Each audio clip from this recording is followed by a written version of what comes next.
All right, so you want to become self-sustainable. We're going to discuss a few things that I experienced and some things we could have done better. And it's in the planning phase. We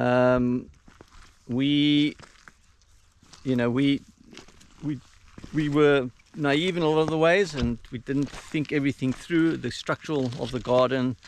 We had very good ideas, but I would have done a few things differently. And the one thing that I would have done is really pre-planned the irrigation and put the irrigation in early, the water lines, the tanks, and if you've got access to strong borehole water, your dams that you're going to put the water in, store the water, or the areas that you've got a stream that you want to pump and hold water for irrigation. You know, the layout is so important. If you've got a slope, I would recommend, use the gravity of the slope to feed your gardens and trees.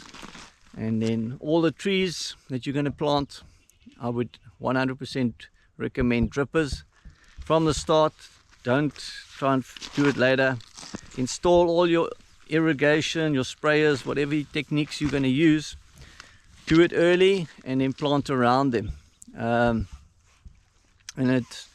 you might want to do different styles of irrigation. You might want a mister for a proper tunnel, depending what you're growing. Some of the vegetables don't like droplets on their fruit, so you really do a bit of homework. That's most important part, is the watering of your garden. And then your system that you want to use, if it's a syntropic permaculture, there's multiple systems out there.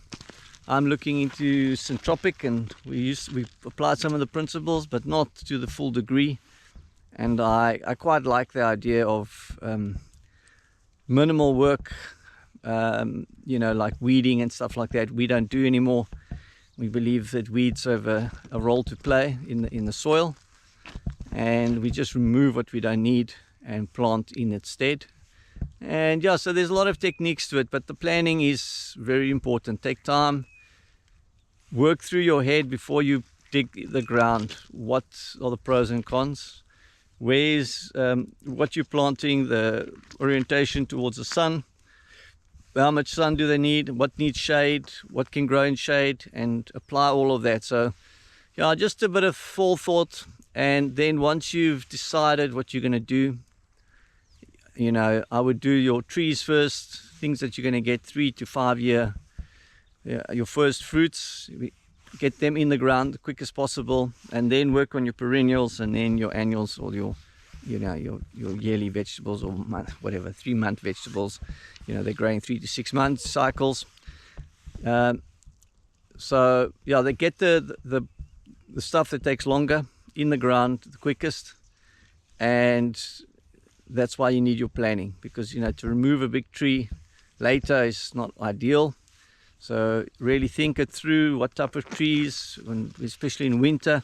You want trees that lose their leaves to expose the other trees or vegetables to some sun, because the sun is not in easy supply. But in winter, you only get so many hours of sunlight, and depending where you are, it can be cold and miserable.